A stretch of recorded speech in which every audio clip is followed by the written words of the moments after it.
खरा शिक्षक तोच असतो ज्याला आयुष्यभर विद्यार्थी म्हणून राहता येतं.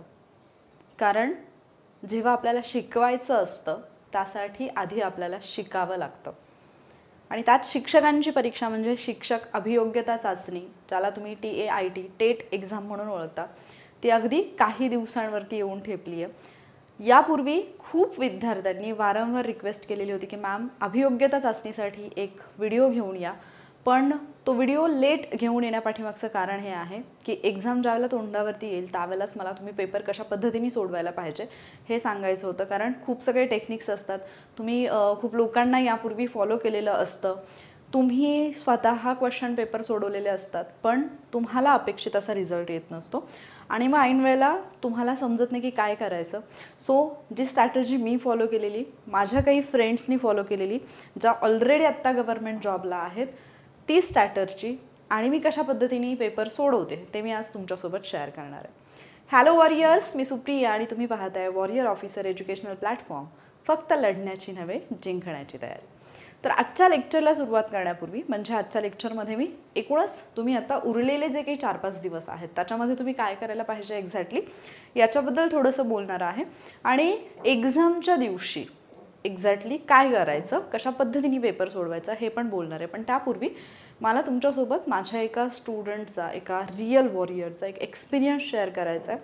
परवा जे व्हॉईस डिस्कशन झालं ग्रुपवरती तिथे त्या मॅम बोलल्या, तर मला असं वाटतं की त्याच्याबद्दल मी तुम्हाला जास्त काही सांगण्यापेक्षा तुम्ही डिरेक्टली ते ऐका आणि त्याच्यानंतर मग आपण पुढचं जे आपलं लेक्चर आहे ते सुरू करूया.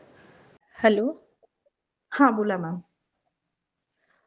मॅम मी मागच्या वर्षी म्हणजे 2022ला KVS ची एक्झाम दिलेली होती आणि एक्झाम क्रॅक केली आणि इंटरव्ह्यू पण दिला होता, पण तिथे सिलेक्शन नाही झालं मॅम.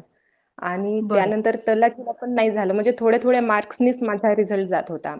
त्याच दरम्यान मी ग्रुप सी ची पण दिली होती, प्री निघाली होती, पण मेन्स ला मला 172 मार्क्स होते आणि कट ऑफ 173 आला होता. तो पण अच्छा. रिझल्ट गेला. आणि आता BMC इन्स्पेक्टरचा पण रिझल्ट गेला मॅम माझा आता. आणि हा जी टेट झाली होती ना मॅम. हॅलो. हां बोला, मी ऐकते. आणि आय थिंक काहीतरी नेटवर्क इश्यू आहे, मॅमचा आवाज नाही येते. सॉरी मॅम, ते ब्रेक झाला होता आवाज.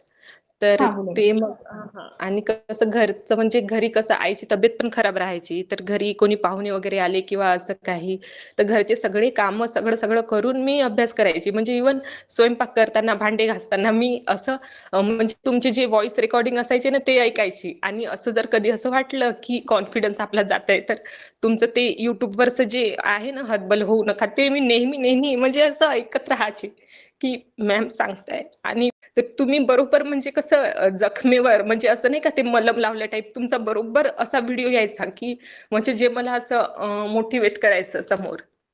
आणि काल म्हणजे मी कालच तुम्हाला मेसेज करणार होते, पण म्हटलं नाही मॅम, मग मेसेज बघितला की मॅम घेणार आहे VC, तर मग म्हटलं नाही बोलतेच म्हटलं मॅम सोबत. तर मॅम माझं मग भंडारा ZP टीचर म्हणून सिलेक्शन झालंय काल. Congratulations ma'am. थँक्यू म्हणजे मॅम. एवढं मला एवढं सगळं. मला एवढं मी म्हटलं मी मॅमचे पायच धरणार म्हटलं केल्यानंतर. मॅम म्हणजे मी तुम्ही शांत व्हा मॅम. ऍक्च्युली आता माझ्या अंगावरती शहारे आलेत. म्हणजे एवढं सगळं ऐकलं, मला खूप असं आतून मी नाही सांगू शकत की मला काय फील होत होता. आणि तुम्ही ज्यावेळेला म्हटलात मी ना सिलेक्शन झालं, मी सांगू नाही शकत. मला सगळं कळत होतं. तुमचे व्हिडिओ बघितले की असं वाटत होतं की म्हणजे मी विचार करते ते बरोबर करते. कधी कधी त्रासून घरचे पण बोलायचे, पण मी समजून घ्यायचे की त्यांनी कुणाला म्हणणार ना, त्यांनी बाहेरच्यांना तू उत्तर नाही देऊ शकत, मग ते कुणाला म्हणणार आहे, आपल्यालाच म्हणणार. मी म्हणजे मॅम मॅम शांत व्हा तुम्ही. तुमचं सिलेक्शन झालंय आणि नाही, तुम्ही व्यक्त व्हा, तुम्ही बोला आता, कारण हे खूप दिवसांचं साचलेलं असतं मनामध्ये. तर हे ऐकल्यानंतर तुम्हाला ॲटलिस्ट इतकं तरी कळलं असेल की संघर्ष हा प्रत्येकाला करावा लागतो, पण जिंकतात तेच जे हार मानत नाहीत, जे शेवटपर्यंत टिकून राहतात. हे तुम्हाला ऐकवण्याचं कारण हे आहे, कदाचित तुम्ही मागच्या 2 अभियोग्यता दिलेल्या असतील, त्याच्यात तुमचा स्कोर कमी आला असेल आणि तुम्हाला जी तुमची निवड व्हावीशी वाटत होती ती झाली नसेल. तर आत्ता ही खरी वेळ आहे स्वतःसोबत उभं राहण्याची आणि आत्ताचा जो अटेम्प्ट आहे तो स्वतःचा 100% देऊन देण्याची. सो पहिला मुद्दा जो आहे, आता जे काही उरलेले 4-5 दिवस आहेत या दिवसांमध्ये तुम्ही काय कराल? ठीक आहे, या उरलेल्या दिवसांमध्ये जे काही आपण ऐकलेलं असतं ना की अभियोग्यता चाचणी खूप कठीण आहे, मार्क्सच येत नाहीत आणि शक्यच नाही आहे. पहा, मी अभियोग्यता चाचणी फोकस ठेवून कधीच अभ्यास केलेला नव्हता. मी MPSCच्या मुलांचे क्लास घेते, सो मी तोच अभ्यास करत होते. अभियोग्यतासाठी आजही माझ्याकडे कुठलंही बुक नाही आहे, पण एक सिलेबस पाहिला. तुम्ही एकदा म्हणजे कुठल्याही एक्झामची जर तयारी करत असाल, तुमची क्वेश्चन पेपर सॉल्विंगची प्रॅक्टिस व्यवस्थित असेल, तुमच्याकडे जर ते टेक्निक्स असतील, जर तुमचं लॉजिक डेव्हलप झालेलं असेल, तर कुठलीही एक्झाम तुम्ही व्यवस्थितपणे क्रॅक करू शकता. हा माझा विश्वास आहे, कारण हा माझा स्वतःचा अनुभव आहे. सो स्पेसिफिक कुठलंही बुक यूज न करता, फुल टाईम त्याच स्टडीसाठी न देता किंवा अगदीच मी स्वतःला झोकून देऊन अभ्यास केला आहे असंही नाही आहे.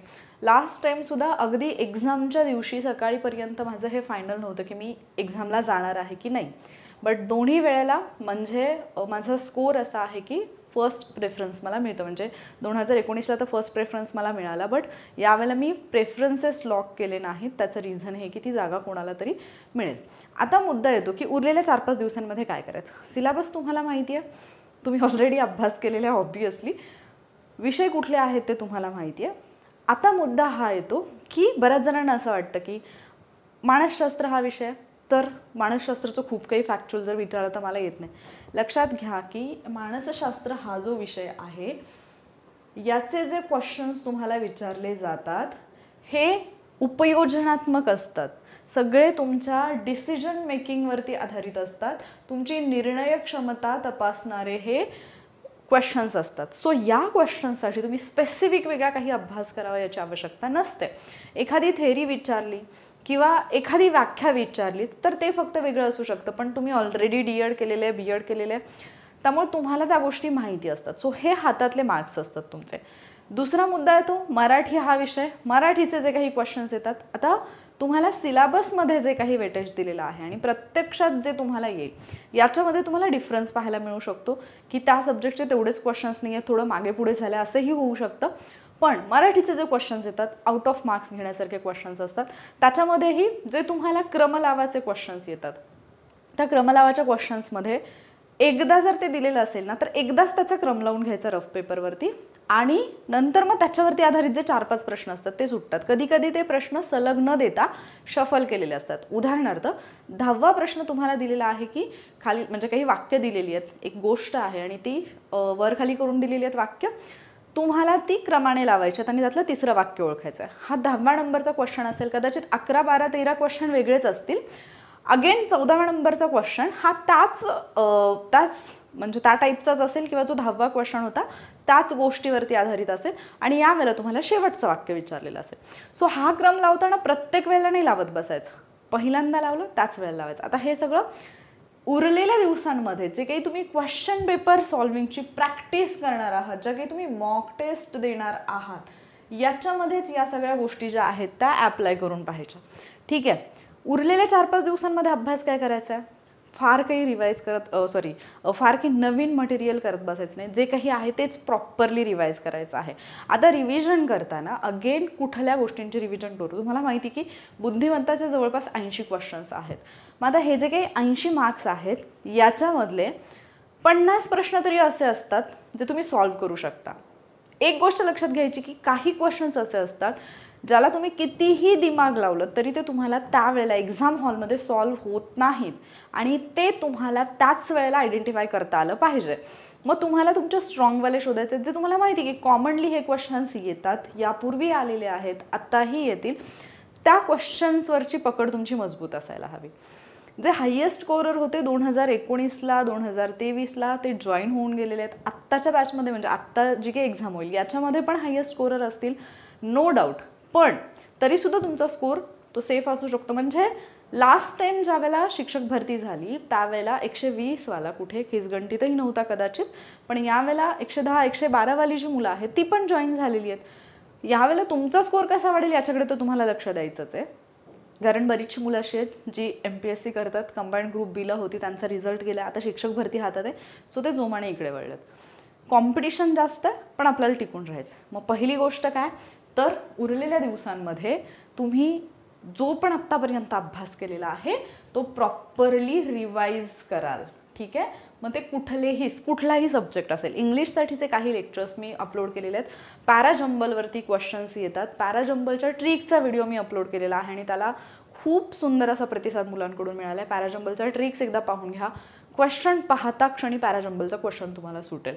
ठीक आहे. सो पहिली गोष्ट तर रिवाईज करायचं. दुसरी गोष्ट, मॉक टेस्ट जेव्हा देत आहात, मॉक टेस्ट द्यायच्या आहेत. आता इथे सेकंड पॉईंट करते मी. मॉक टेस्ट तुम्हाला सोडवायच्या आहेत. मॉक टेस्ट सोडवताना टाईम मॅनेजमेंटवरती भर द्यायचा. आणि आता इथे जी काही मी टाईम मॅनेजमेंटची टेक्निक सांगेन ना, हीच टेक्निक तुम्हाला कशामध्ये फॉलो करायची आहे तर तुमच्या एक्झामच्या वेळेला फॉलो करायची. ठीक आहे. सगळ्यात पहिली गोष्ट काय करायची, मॉक टेस्ट सोडवताय, तुमचा उद्देश काय असला पाहिजे. मॉक टेस्टमध्ये मला अगदीच 150+ स्कोर आला पाहिजे नाही, आवश्यकता नाही आहे. माझ्याकडे आहेत 2 तास, 200 मार्क्स मिळवायचे, 200 मार्क्सचा पेपर आहे, मला 200 मार्क्सचा पेपर कव्हर करायचा आहे. पहिली प्रायोरिटी. दुसरी प्रायोरिटी म्हणजे 200 मार्क्सचं कंप्लीट करायचं इन द सेन्स 200च्या 200 प्रश्न माझे वाचून झालेच पाहिजेत. ठीक आहे. म्हणजे माझा एकही गोल सुटता कामा नये, एकही क्वेश्चन सुटता कामा नये, ही तुमची पहिली प्रायोरिटी असायला पाहिजे मॉक टेस्ट सोडवताना सुद्धा. दुसरी प्रायोरिटी, या 200 पैकी जे मला येत आहेत ते काही झालं तरी, म्हणजे आता पहिल्यांदा तर तुम्ही 200 सोडवताच आहे, त्यामुळे त्याच्यात तुम्हाला येणारे न येणारे सगळेच क्वेश्चन आले. मला जे येत आहेत 100% मराठीचे क्वेश्चन्स सगळेच्या सगळे माझे सोडवून झालेच पाहिजेत. इंग्लिशचे क्वेश्चन्स एखादा सिनोनिम अँटोनिम जर सोडला जो की हार्डवाला लक्षात नाही येते, तर बाकीचे क्वेश्चन्स हे इझी असतात. वोकॅबलरीमध्येच आपल्याकडची मुलं जरा जास्त मार खातात, बट बाकीचं जर आपण पाहिलं एरर आपण फाइंड करू शकतो. कारण तुम्ही इतका अभ्यास केलेला असतो, इतक्या सगळ्या ट्रिक्स आहेत. माझेच काही व्हिडिओज मी अपलोड केलेले आहेत ज्याचा टेटच्या एक्झाममध्ये मुलांना खूप फायदा झाला आहे. सो ते व्हिडिओज पाहून घ्या, लिंक मी तुम्हाला देऊन देईन एंड स्क्रीनला. ठीक आहे. सो आत्ता मी खूप अँटोनिम आणि सिनोनिम पाठ करेन आणि माझं सगळं होऊन जाईल 8 दिवसांमध्ये, असं पॉसिबल नसतं. काही लेक्चर्स मी अपलोड केलेले आहेत जिथे तुम्हाला पिक्चरच्या फॉर्मॅटमध्ये किंवा ट्रिक्सनुसार तुम्ही हार्ड वर्ड्स कसे लक्षात ठेवू शकता. म्हणजे तुम्ही ते लेक्चर एकदा जरी पाहिलं तरी त्यातले सगळे वर्ड्स जे आहेत सिनोनिम अँटोनिम किंवा काही फ्रेजेस शेअर केलेले आहेत, 1 वर्ड सबस्टिट्यूशन शेअर केलेले आहे, तर ते तुमच्या लक्षात राहून जाईल. वेळ असेल तर लेक्चरचं स्पीड थोडंसं फास्ट ठेवून तुम्ही ते पाहू शकता. ठीक आहे. तर त्याचा डेफिनेटली तुम्हाला फायदा होईल, कारण त्याच्यामध्ये असेच वर्ड्स घेतलेले आहेत जे जनरली विचारले जातात, जे रिपीटेड आहेत. सो ॲटलिस्ट रिपीटेडवाले तरी तुमचे चुकायला नको. दुसरा मुद्दा येतो तो म्हणजे टाईम मॅनेजमेंट करताना मॅथ्स रिझनिंग आणि मॅथ्स रिझनिंगचे जे क्वेश्चन्स आहेत ते क्वेश्चन सोडवताना एकतर जास्त टाईम जातो, त्याच्यामुळे टाईम मॅनेज होत नाही आणि नंबर ऑफ क्वेश्चन्स जास्त आहे. आता प्रायोरिटी वाईज काय येईल, पहिल्यांदा तर मराठीचे सगळे क्वेश्चन्स माझे झालेच पाहिजेत. दुसऱ्यांदा मानसशास्त्राचे क्वेश्चन्स झाले पाहिजेत. एखादा दुसरा क्वेश्चन सुटू शकतो, काही प्रॉब्लेम नाही. सामाजिक शास्त्र इझी असतं, तुम्ही कुठल्याही एक्झामची तयारी करत असाल तरी तुम्ही त्याचा अभ्यास केलेला असतो. एखादा दुसरा प्रश्न नाही आला चालू शकतं, पण तिथे तुक्का मारायला काही हरकत नाही आहे. अँड देन मग तुमच्याकडे सायन्सचे क्वेश्चन्स येतात, इंग्लिशचे क्वेश्चन्स येतात. आता ते सब्जेक्ट तुम्ही कसे अभ्यासलेत, तुमचं बॅकग्राऊंड काय आहे. इंग्लिश बॅकग्राऊंड असावंच असं काही आवश्यकता नाही आहे. मी ग्रॅज्युएशनपर्यंत सगळं शिक्षण मराठी मीडियममधून केलं, तरी पण CBSE स्कूलला टीचर म्हणून, इंग्लिश टीचर म्हणून फर्स्ट माझा जॉब होता. सो तुम्ही करू शकता. सो तो कॉन्फिडन्स फक्त तुमच्याकडे पाहिजे, पहिली गोष्ट. त्याच्यानंतर आता गणित आणि बुद्धिमत्तेकडे जेव्हा येता, तुम्हाला माहिती असतं की कुठली गणित आहेत जी माझ्या आवाक्यातली आहेत. ठीक आहे. गणिताचे काही टॉपिक मी करून ठेवलेत समजा, म्हणजे मला वैवारी चांगलं जमतं आहे गणिताचं, आकडेमोड मी केलेली आहे, गुणोत्तर प्रमाण मी समजा करून ठेवलेलं आहे, शेकडेवारी मी करून ठेवलेलं आहे, ते मला येतं आहे. सो त्या गोष्टी पहिल्यांदा करायच्या. हे मी सगळं काय सांगते, मॉक टेस्टच्या वेळेला तुम्ही करणार आहात, सेम गोष्ट एक्झामच्या वेळेला तुम्ही फॉलो करणार आहात. हे सगळे पॉईंट्स नोट डाऊन करून ठेवा जे मी तुम्हाला आत्ता सांगत आहे. सो मॅथ्स रिझनिंगमधले मला माहिती असणारे, ज्यांची प्रॅक्टिस मी केली आहे, असेवाले जे काही क्वेश्चन्स आहेत, असे जे टॉपिक आहेत, ते मी पहिल्यांदा घेणार आहे. आता मी पहिल्यांदा ते कसे काही घेऊ शकेन? क्वेश्चन्स तर 200 आहेत. परत मला पहिल्या क्वेश्चनपर्यंत यायला किती प्रॉब्लेम येईल हे सगळं आपल्याला वाटतं डेफिनेटली. पण मी लास्ट टाइम पण माझ्या फ्रेंडचा एक्सपिरियन्स तुम्हाला सांगितलं होतं की ती एक्झामच्या 8 दिवस आधी मला रेग्युलर कॉल करत होती आणि ती मला म्हणायची की अगं आज यांनी पेपर दिला आणि त्याचे 30 प्रश्न राहिले. आज माझी दुसरी एक मैत्रीण पेपर देऊन आली, तिचे 25 प्रश्न राहिले. कोणीतरी 60 प्रश्न सोडून आले की वेळच नाही मिळाला म्हणून, आणि मग माझं कसं होणार? मग मी तिला सांगितलं होतं की या मेथडनी जा, या मेथडनी पेपर सोडव. ती म्हटली की पहिल्या प्रश्नापासून 200 नंबरच्या प्रश्नापर्यंत जाणं होत नाही आहे, आणि तू तर म्हणतेस की येणारे सगळे 200 पर्यंत सोडवत जा आणि न येणारे परत एकदा येऊन सोडव, मग दुसरा राऊंड माझा कधी होणार? बट एक्झामपर्यंत मी तिला सेम गोष्ट सांगितली. एक्झामच्या दिवशी एक्झामला जाण्यापूर्वी तिने मला कॉल केला, हॉलमध्ये जाण्यापूर्वी, आणि हॉलमधून आल्यानंतर तिने कॉल करून मला हे सांगितलं की माझा पेपर 5 मिनिट आधी झाला होता. शेवटचे 5 मिनिट मी फक्त माझे जे क्वेश्चन सगळे सोडवून झाले, जिथे डाऊटफुल होते तिथे मी चेक करत होते की हे बरोबर आहे की नाही. म्हणजे जिथे मुलांना 40-40 प्रश्न ज्यांचे राहत होते तिथे तिला पेपर सोडून 5 मिनिटांचा वेळ एक्स्ट्रा मिळाला, आणि आत्ता ती रत्नागिरीला कार्यरत आहे. सो ही टेक्निक तुम्ही फॉलो करायची आहे. मॅथ्स रिझनिंगचे क्वेश्चन्स आले, मला माहिती आहे हे गणित मला येतं, मी वाचले, मला ही मेथड माहिती आहे, याची टेक्निक माहिती आहे, याचं सूत्र माहिती आहे, हे माझं कमी वेळेत होऊ शकतं, ते सोडवायला घ्या. असं वाटलं की नाही आहे हे माझ्या आवाक्यातलं, हे मी कधी पाहिलेलं नाही आहे, किंवा मी पाहिलेलं आहे, मी या प्रकारची गणितं सोडवलेली आहेत, पण हे गणित मला टफ वाटतंय, स्किप करा, नेक्स्ट क्वेश्चनला जा. सरळ सरळ स्किप करा. आकृतीवरचा क्वेश्चन आहे, पाण्यातली आकृती विचारलेली आहे, आरशातली आकृती, पाहता क्षणी लक्षात येते, एखादी बारीक चूक आहे का फाइंड आउट करा, लगेच तो प्रश्न सोडवा, पुढे जा. बुद्धिमत्तेचे प्रश्न आले, तुम्हाला दिशाज्ञानवरचे प्रश्न आहेत, बाकीचे जे प्रश्न आहेत हा मी केले येते. सिटिंग अरेंजमेंटवरचा जर क्वेश्चन आला तर तिथे पहिल्यांदा अडकून पडायचं नाही फर्स्ट राऊंडला बिलकुल. पहिला राऊंड जो आहे तुमचा, आता हे जे काही सगळं सांगते मी, हे उरलेल्या दिवसांमध्ये पण येईल आणि एक्झॅक्ट एक्झामच्या वेळी सुद्धा हेच येईल. ठीक आहे, हे एक्झाम हॉलमध्ये पण तुम्हाला फॉलो करायचं आहे, हे मॉक टेस्टमध्ये सगळं फॉलो करा, तुम्हाला रिझल्ट लगेच दिसेल. म्हणजे आत्ता परवाच्या डिस्कशनमध्ये काही स्टुडंट मला म्हणत होते की मॅम मॉक टेस्ट देत आहे पण माझा स्कोर 100+ जात नाही आहे, मला टेन्शन येते, काय करू? आत्ता जे टेक्निक सांगते हे मॉक टेस्टमध्ये इम्प्लिमेंट करून पहा, तुमचा स्कोर डेफिनेटली मॉक टेस्टमध्येच 100+ जाईल. ठीक आहे, मग आता काय करायचं? पहिल्यांदा पहिल्या क्वेश्चनपासून ते 200 नंबरच्या क्वेश्चनपर्यंत सगळे क्वेश्चन्स पाहता क्षणी ज्याचं उत्तर येतं आहे. म्हणजे पहिला मी प्रश्न उघडला, मला पहिला प्रश्न पॅसेजवरचा आहे, मराठीचा पॅसेज दिला, झालं, मला त्याचं उत्तर येते, सलग 5 प्रश्न आहेत पॅसेजचे, सोडवून टाका, विचार करू नका. 6वा क्वेश्चन सडनली मॅथ्स रिझनिंगचा आला आणि तो कठीणवाला आला, पाहता क्षणी लक्षात आलं की हे असं एक उदाहरण आहे, समजा ते मिश्रणवालं वगैरे असतं त्या टाईपचं उदाहरण आहे आणि ते मला नाही येत, मी तो पहिल्यापासून स्किप केलेला टॉपिक आहे, तो क्वेश्चन स्किप करा, नेक्स्ट क्वेश्चनला जा. नेक्स्ट क्वेश्चन पण डिफिकल्ट वाटतोय, नेक्स्ट क्वेश्चनला जा, पण 200व्या प्रश्नापर्यंत जा, जिथे तुम्ही मराठीचे सगळे क्वेश्चन सोडून घ्याल, इंग्लिशचे जे तुम्हाला येतात ते क्वेश्चन सोडून घ्याल, मानसशास्त्राचे क्वेश्चन, निर्णय क्षमतेवरचे आहेत, लक्षपूर्वक वाचा काय विचारले, आणि फार काय असे म्हणजे UPSC टाईपचे हार्ड क्वेश्चन्स नसतात, खूप इझी क्वेश्चन असतात की एखाद्या मुलाने वर्गामध्ये चोरी केली, तुम्ही काय कराल? सगळ्या मुलांसमोर अपमान कराल, तुम्ही कुठली शिक्षा द्याल वगैरे, या टाईपचे क्वेश्चन्स काही असतात. सो ते क्वेश्चन्स तुम्ही सॉल्व्ह कराल. त्याच्यानंतर सायन्सचे काही क्वेश्चन आले, समाजशास्त्रामध्ये काही क्वेश्चन आले, ते क्वेश्चन्स सॉल्व्ह करायला घ्या. मध्येच मॅथ्स रिझनिंगचा क्वेश्चन आला आहे, पण तो पाहता क्षणी सोडवण्यासारख्या आकृतीवरचा आहे, वेन डायग्रामचा आहे, असे क्वेश्चन्स आले, ते पण क्वेश्चन्स सॉल्व्ह करून घ्या. तुम्हाला 2 राऊंडमध्येच पेपर सोडवायचा, पण पहिल्या राऊंडमध्ये तुम्हाला सगळे असे क्वेश्चन्स सोडवायचे आहेत जे तुम्हाला 100% येत आहेत. अँड ट्रस्ट मी, तुमचे पहिल्याच राऊंडमध्ये 100+ क्वेश्चन्स होतील जे तुम्हाला, ज्याची उत्तरं तुम्हाला 100% माहिती आहेत. आणि मग उरलेले जे प्रश्न आहेत जे तुम्हाला हार्ड वाटत आहेत, डिफिकल्ट वाटत आहेत, तिथे आल्यानंतर काय करायचं? एकतर लॉजिकनुसार आन्सरपर्यंत पोहोचता येते का बघायचं, की कधी कधी असा एखादा प्रश्न असतो की आपल्याला माहिती असतं की याचं उत्तर मला येत नाही आहे, पण बाकीचे जे 3 ऑप्शन आहेत त्याच्यातले 2 ऑप्शन तर 100% याचं उत्तर असणार नाही. सो ते ऑप्शन एलिमिनेट करायचे, 50-50ची रिस्क घ्यायची. आणखी एक गोष्ट, प्रश्न वाचता क्षणी उत्तर डिसाईड नाही करायचं. म्हणजे जे अननोनवाले क्वेश्चन्स आहेत, जे तुम्हाला हार्ड वाटणारे क्वेश्चन्स आहेत, प्रश्न वाचला की लगेच डिसाईड नाही करायचं की, म्हणजे समजा एखादी फॅक्ट विचारली आहे, अरे हे तर मी कधी वाचलंच नाही आहे, हे मला येत नाही आहे, चला स्किप. नाही, ऑप्शन पहा. ऑप्शन पाहिल्यानंतर कळेल की हां, प्रश्नामध्ये जे विचारले ते मी वाचलेलं नाही आहे किंवा ते मला माहिती नाही आहे, पण उत्तरामध्ये जे दिलेलं आहे त्याच्यातल्या 3 गोष्टी मला माहिती आहेत की हे 100% याच्याशी रिलेटेड नाही आहे. देन मग उरलेला जो ऑप्शन आहे तो ऑटोमॅटिकली तुमचा आन्सर येतं. फार छोट्या छोट्या गोष्टी आहेत, पण या गोष्टी एक्झाम हॉलमध्ये खूप कामी येतात. ठीक आहे.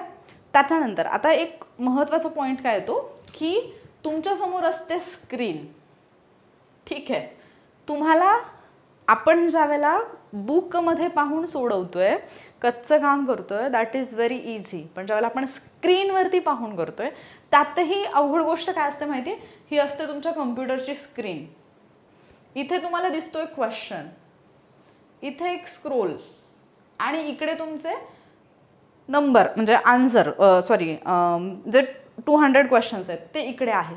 आता कधी कधी काय होतं ना, हा क्वेश्चनच पूर्ण दिसत नाही तुम्हाला इथला, मग तुम्हाला तो सरकवून पाहावा लागतो, इकडे तिकडे वर खाली असं. मग त्याच्यामध्ये इतकी चिडचिड होते, माऊस पण पकडायचं आहे, ते स्क्रोल पण करायचं आहे, क्लिक पण करायचं आणि पेन पण घ्यायचं आहे, आणि मग त्याच्यामध्ये तुमचा खूप गोंधळ उडून जातो. मग मुलांचा टाईम का मॅनेज होत नाही. खूप महत्त्वाचं कारण आहे हे, खूप बारीक गोष्ट आहे, याच्याबद्दल जनरली कोण बोलत नाही. लक्षात घ्या की समजा मी आत्ता पहिला क्वेश्चन सोडवला मराठीचा. ठीक आहे. मला काय करायचं आहे मराठीच्या क्वेश्चनला, जस्ट क्वेश्चन रीड करायचं आहे, त्याचा आन्सर जे आहे ते माऊसने मला क्लिक करायचं आहे. मी 5 क्वेश्चन सोडवले, 6वा क्वेश्चन आला मॅथ्स रिझनिंगचा. तर क्वेश्चन दिसतो, मला कळते की मला आकडेमोड करणं गरजेचं आहे. मी काय केलं, माझा माऊस बाजूला ठेवला, माझा रफ पेपर समोर घेतला, मी पेन घेतला, मी त्याच्या आकडेवारी जे आहे ती लिहित बसले. ठीक आहे. आता याच्यात पण काय होतं ना, काही जणांना समोर स्क्रीनवरती आणि खाली, म्हणजे अर्ध स्क्रीनवरती आणि अर्ध खाली हे समजत नाही करताना. मग ते काय करतात की अख्खाच्या अख्खा क्वेश्चन, म्हणजे क्वेश्चनमधले सगळे महत्त्वाचे पॉईंट्स खाली उतरवतात. गरज नाही आहे. एका बोटाने तुम्ही स्क्रीनवरती, म्हणजे एका हाताचं बोट स्क्रीनवरती ठेवा आणि एका हाताने खाली हे करा आणि ते लगेच मॅनेज करून घ्या. पण जर तुमचा 5वा क्वेश्चन तसा आला, तुम्ही पेन पेपर घेतला, करत बसला, 6वा क्वेश्चन तुम्हाला मानसशास्त्राचा आला, तुम्ही परत ते ठेवून दिलं, परत प्रश्न सोडवायला लागलात, हे खूप वेळा करावं लागतं आणि मग टाईम मॅनेज होत नाही. सो बेस्ट वे हा आहे की जिथे तुम्हाला पेन पेपरची गरज पडणार नाही असे सगळे प्रश्न सलग सोडवून घ्या. आणि देन एकदा पेन पेपर घेतला की मग कंटिन्युअसली तुम्ही सोडवू शकता. त्यातही एक रफ पेपर मिळालेला असतो, मग परत रफ पेपर संपत आला की मग ते इन्व्हिजिलेटर तिथे आहेत की नाही त्यांना हाक मारत बसायचं. सो ज्या वेळेला तुम्हाला माहिती की अर्ध पेज माझं शिल्लक आहे, त्याच वेळेला तुम्ही रफ पेपरसाठी त्यांना आवाज द्या. जे आवश्यक आहे तेच रफ वर्क जे आहे ते तिथे करून घ्या.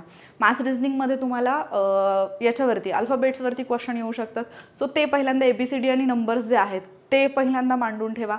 दिशाज्ञानवरचं आहे, म्हणजे पेपर हातात आलेला रफ वर्क तुम्ही करू शकता की दिशा वगैरे ज्या आहेत तर तुम्ही मांडून ठेवू शकता, म्हणजे तुम्हाला इझी जाईल. सिटिंग अरेंजमेंटवरचे क्वेश्चन येतात, राऊंडमधले येऊ शकतात. सो एक राऊंड ऑलरेडी तुम्ही त्याच्यावरती आखून ठेवा. चौकोणामधले येऊ शकतात, एक चौकोन ऑलरेडी आखून ठेवू शकता. त्याच्यानंतर लिनियरचे जे क्वेश्चन असतात लाईनवाले ते तुम्ही अगोदरच करून ठेवू शकता. नंतर ॲड करा की पर्सन्स किती दिलेत. 8 दिले असतील तर 8 रेषा, 6 दिले असतील ते त्या वेळेला करा. पण हे जे काही अगदी म्हणजे खूप मायक्रो सेकंड्सचा फरक असतो, पण ते सेकंड्स डेफिनेटली तुमचा टाईम घेतात आणि त्याच्यामुळे मग पुढे जाऊन तुम्हाला नुकसान होतं. दुसरा मुद्दा, काही प्रश्न जे असतात ना, आता हे मराठीचे म्हटलं, मानसशास्त्राचे म्हटलं, इंग्लिशमधले काही क्वेश्चन्स, समाजशास्त्राचे काही क्वेश्चन, इवन मॅथ्स रिझनिंगचे पण काही क्वेश्चन असे असतात जे तुम्ही एक 5-6 सेकंड्समध्ये क्वेश्चन रीड करून लगेच त्याचा आन्सर क्लिक करू शकता. मग मला हे म्हणायचं आहे की ज्या क्वेश्चनचा आन्सर तुम्ही 5-6 सेकंडमध्ये देऊ शकता त्या क्वेश्चनसाठी तुम्ही अर्धा मिनिट 1 मिनिट का स्पेंड करायचं. मग ज्यावेळेला तुम्ही तिथे टाईम सेव्ह करता, ॲटोमॅटिकली ज्या क्वेश्चन्सला तुम्हाला 3-4 मिनिट लागणार आहेत ना, तो टाईम तुम्हाला तिकडे वापरता येतो. सो आत्ता पेपर सोडवताना पण ट्राय करून पहा. हे मॉक टेस्टमध्ये ट्राय करा, तुम्हाला डेफिनेटली फायनल एक्झामला त्याचा फायदा होईल. त्याच्यानंतर एक महत्त्वाचा मुद्दा येतो, तो म्हणजे एक्झाम सुरू झाल्यानंतर, आता तुमची एक्झाम 27 तारखेपासून सुरू होईल.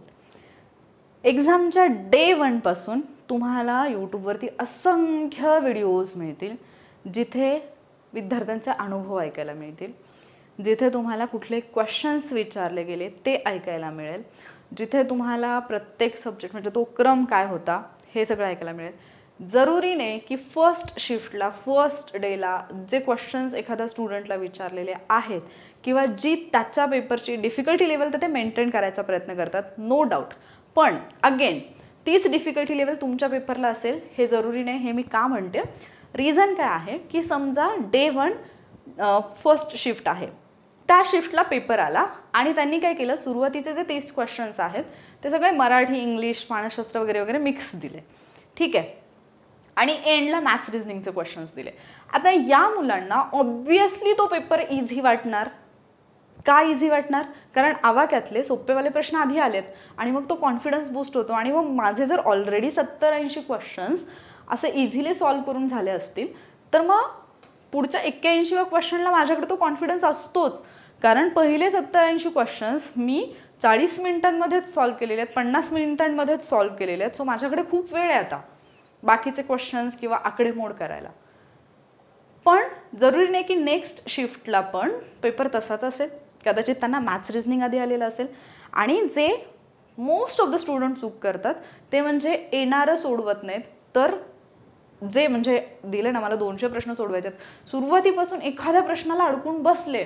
अरे मी हे केले, मला माहिती आहे, मी या म्हणजे कुठल्या तरी शिक्षकांची बॅच केली, हे मी खूप किस्से ऐकलेत की सरांनी आम्हाला याची मेथड सांगितली होती आणि त्यांनी सांगितलं होतं की ही उदाहरणं सोडायची नाहीत, हे सोडवायचंच आहे, याचं उत्तर द्यायचंच आहे, कारण हे बाकी कोणाला येत नसतं, तुम्ही जर हे सोडवलं तर तुम्हाला मार्क्स मिळणार आहेत. अरे तिथे बाकी कोणाला येतं आहे आणि तुम्हाला येतं आहे की नाही हे मॅटर करत नाही आहे, तुमचा स्कोअर मॅटर करतो आहे. मग तुम्ही सगळ्यांना येणारं सोडवून मार्क्स मिळवा, नाही तर सगळ्यांना न येणारं सोडवून मार्क्स मिळवा. मार्क्स मिळणं गरजेचं आहे. तिथे इगो आणि बाकीच्या गोष्टी बिलकुल आडव्या येऊ द्यायच्या नाहीत. तिथे फक्त तुमची प्रायोरिटी असली पाहिजे की मला जे येतं आहे ना ते माझं राहिलं नाही पाहिजे. कारण लास्ट इयरचा पण हा एक्सपिरियन्स खूप लोकांचा मी ऐकला आहे. म्हणजे डे 1 पासून ते लास्ट डेपर्यंत सगळ्यांची चर्चा हीच सुरू होती की पेपरला वेळ पुरत नाही. मग ज्यांनी 160+ घेतले त्यांनी कसे घेतले, जे आत्ता सिलेक्ट झाले, जॉईन झाले ते कसे झाले. मग हे एक्झामच्या वेळेला ज्या काही निगेटिव्ह चर्चा असतात, जी काही भीती मनात घातली जाते. दुसरा मुद्दा, आता 3-4 दिवस राहिलेत ना एक्झामला, या 3-4 दिवसांसाठी पण बॅच असेल एखादी आणि मग तुम्हाला वाटेल अरे हे आता पेपर सोडवण्याची टेक्निक सांगणार आहेत आणि मला टेक्निकसाठी बॅच जॉईन करायची. मूर्ख आहात तुम्ही. पेपर सोडवण्याची टेक्निक तुमची तुम्हाला डेव्हलप करायची असते. जी स्ट्रॅटेजी मी आत्ता तुम्हाला सांगितली की तुम्ही या वेळी जा, कारण ही स्ट्रॅटेजी मी फक्त शिक्षक भरतीसाठी नाही, मी बाकी एक्झाम्ससाठी पण हीच स्ट्रॅटेजी वापरते की मला जे माहिती आहे, मला जे येते ते सगळं मी सुरुवातीला सोडवून घेते. कारण आपल्याला नंतर असं म्हणायची वेळ येऊ नये की अरे मी सुरुवातीला पेपर सोडवत बसले आणि शेवटी लक्षात आलं की पुढे पेपर किती सोपा होता. पण सुरुवातीला पेपरमध्ये म्हणजे देव न करो तुमच्यासमोर येणारा जो क्वेश्चन पेपर असेल, तुमचे पहिले 20 क्वेश्चन हार्डमधले हार्ड मॅथ्स रिझनिंगचे जर असतील, जे की जे तज्ज्ञ लोक असतात त्या सब्जेक्टमध्ये त्यांनाही लगेच सुटत नाहीत, असेवाले जर पहिले 20 क्वेश्चन्स असतील तर तुम्ही तिथे अडकून पडणार ना. आणि पहिले 20 प्रश्न वाचताना तुम्हाला हा विचार येणार ना पेपर किती हार्ड आहे. उरलेले जे प्रश्न आहेत तिथे इझी क्वेश्चन असणार, पण त्या 20 प्रश्नांनी तुम्हाला असं हादरवलेलं असणार की 21वा प्रश्न तुमचं नाव काय आहे असं जरी विचारलेलं असलं आणि ऑप्शनमध्ये तुमचं नाव जरी असेल ना तरी तुम्ही 10 वेळा विचार कराल की हे माझं नाव आहे का. हे असं होतं ज्यावेळेला आपण टेन्शनमध्ये असतो. कारण ज्यावेळेला आपण एक्झामचा स्ट्रेस इतका जास्त घेतो किंवा तिथे ज्यावेळेला आपलं टेम्परामेंट हालतं ना, 3+2 5 हे सुद्धा कळत नाही, आपण बोटांवरती करतो. कारण हे माझ्या बाबतीत यापूर्वी झालेलं आहे आणि हे खूप स्टुडंट्सच्या बाबतीत होतं. ज्यावेळेला स्टुडंट एक्सपिरियन्स शेअर करतात त्यावेळेला या गोष्टी माहिती होतात की जे आपण फील करतो आपण. म्हणजे माझ्या बाबतीत मी हे PSI मेन्सच्या बाबतीत पण मुलांना सांगितलं की खूप इझी क्वेश्चन आहे, क्वेश्चन टॅगचं क्वेश्चन आहे, पण तरी अरे इतकं इझी विचारलेलं असेल का, मेन्सला कसं एवढं इझी विचारतील, थोडंसं काहीतरी फिरवून विचारायला पाहिजे म्हणून उत्तर चुकवून आलेले मुले आहेत. मी ते सांडणी स्वार आणि शिक्के नसवीचं सांगितलेलं होतं की उंटावरून पत्र वाटणार त्याला काय म्हणतात, सांडणी स्वार उत्तर आहे, माहिती आहे सांडणी स्वार आहे, नाही हे शिक्के नसवी काहीतरी वेगळं दिसतंय, ते उत्तर देऊन आले. का? कारण एक्झामच्या याच्यामध्ये. आणि मग पण अरे तुम्ही तर शिकवताय तरी पण तुम्ही चुकता. मी एक्झाम याच्यासाठी देते की इथे बसून इथं उभं राहून सांगणं इझी असतं की अरे हे असं कर, अरे एक्झाम हॉलमध्ये गेल्यानंतर याचं टेन्शन नको घेऊ, अरे याला घाबरू नको. पण जेव्हा तुम्ही as a student, as a aspirant त्या ठिकाणी असता आणि ते प्रत्यक्षात फील करत असता, ते प्रेशर जेव्हा तुमच्यावरती असतं, त्यावेळेला तुमच्याकडून चुका होतात म्हणजे होतातच. जी गोष्ट मी तुम्हाला 1000 वेळा सांगेन की प्रश्न काळजीपूर्वक वाचा, सोपा प्रश्न असतो तो फसवा असू शकतो, सोपा प्रश्न चुकू शकतो, हे मी तुम्हाला 1000 वेळा सांगितलं असेल, पण ॲज अ ॲस्पिरंट जेव्हा मी तिथे जाऊन बसेन त्यावेळेला माझ्याकडून सुद्धा ती चूक होणार, कारण मी तिथे ॲस्पिरंट म्हणून आहे, मी त्याच दृष्टीने विचार करते. येते लक्षात? सो या गोष्टींची काळजी घ्या. निगेटिव्ह चर्चा ज्या काही आत्ता होतील इथून पुढे त्या कम्प्लिटली टाळा. अँड ट्रस्ट मी, तुम्ही ऑलरेडी DEDमध्ये अभ्यास केला, BEdमध्ये अभ्यास केला, ग्रॅज्युएशन झालं, अभ्यासाच्या बाहेरचं काहीच नाही आहे. शिक्षक अभियोग्यता पास व्हायचं आणि त्याच्यासाठी मी स्पेसिफिकली शिक्षक अभियोग्यतेचाच अभ्यास केलेला असायला पाहिजे, कुठली तरी ठराविक एक बॅच केलेली पाहिजे, बिलकुल जरुरी नाही. तुमचा एक्सपिरियन्स, तुमची प्रॅक्टिस, तुमचं आत्तापर्यंत डेव्हलप झालेलं लॉजिक, क्वेश्चन सोडवण्याचं स्किल, या सगळ्या गोष्टी तुम्हाला तिथे उपयोगी ठरतात. आणि जर विनाकारण कोणी तुमच्या डोक्यात ही भीती घातलेली असेल की नाही नाही याचे प्रश्न एवढे अवघड येतात, मी तुम्हाला इझी करून सांगतो आणि मग या मेथडनी, नाही. इव्हन अभियोग्यता झाल्यानंतर ज्या काही लोकांचे इंटरव्ह्यूज येतात, ज्यांचा हायेस्ट स्कोर असतो, त्यांनी जरी अगदी हे सांगितलेलं असेल की मी 10 तास बसून फक्त अभियोग्यतेचा अभ्यास केला, त्यांनी केलाही असेल कदाचित, पण म्हणून तुम्ही या गोष्टीचं टेन्शन घेऊ नका की मला 10 तास द्यायला मिळत नाहीत अभ्यासाला. याच्यासाठी सुरुवातीचा ऑडिओ तुम्हाला ऐकवला की तुम्ही किती वेळ दिला अभ्यासाला हे इम्पॉर्टंट नाही आहे, जेवढा वेळ दिला त्याच्यामध्ये तुम्ही काय केले हे इम्पॉर्टंट आहे. पेपर सोडवताना काय करायचे तुमच्या लक्षात आलं असेल, परत एकदा सांगते. क्वेश्चन नंबर 1 पासून क्वेश्चन नंबर लास्ट जो आहे तिथंपर्यंत सगळे असे प्रश्न सोडवून घ्यायचे. पाहता क्षणी उत्तर माहिती आहे, इझी आहेत, ज्या प्रश्नासाठी मला आकडेमोड जास्त करावी लागत नाही आहे, ज्या प्रश्नासाठी जास्त विचार करावा लागत नाही. दुसरा मुद्दा, पॅराजंबलचे क्वेश्चन असतील, अरेंज याच्यामध्ये मराठीमध्ये जे काही क्रम लावायचे म्हणजे पॅराजंबलच अगेन आलं ते असतील, किंवा एखादी स्टोरी पूर्ण करायसाठी काही वर्ड्स दिलेले असतील, वरती रिकाम्या जागा असतील ते वाले असतील. असे जे क्वेश्चन्स आहेत, सिटिंग अरेंजमेंटवाले क्वेश्चन असतील, पझल टाईपचे क्वेश्चन असतील, असे क्वेश्चन त्याची आकडेमोड एकदाच, म्हणजे त्याचं जे काही रफ वर्क आहे ते एकदाच करून ठेवायचं. आणि मग ज्यावेळेला तो क्वेश्चन येईल, काय होतं ना, हे का सांगितलं तुम्ही म्हणाल की बरोबर आहे ना मॅम, आता हा क्वेश्चन आहे समजा 10 नंबरचा क्वेश्चन आहे, तिथे पॅराजंबलचं विचारलं, मी तिथे क्रम लावून ठेवला आहे, मग परत तो क्वेश्चन आल्यानंतर मी तिथेच येईन ना. पण होतं काय ना, त्या कागदावरती इतकं सगळं केलेलं असतं, पॅराजंबलचे समजा 2 वेगळे वेगळे क्वेश्चन असतील तर तुमच्याच लक्षातून हे जातं की 10व्या नंबरच्या क्वेश्चनचं कुठे आहे आणि 15व्या नंबरच्या क्वेश्चनचं कुठे आहे, आणि मग याचं त्याला त्याचं याला झालं की ते 10 मार्क्स हातातून जाऊ शकतात.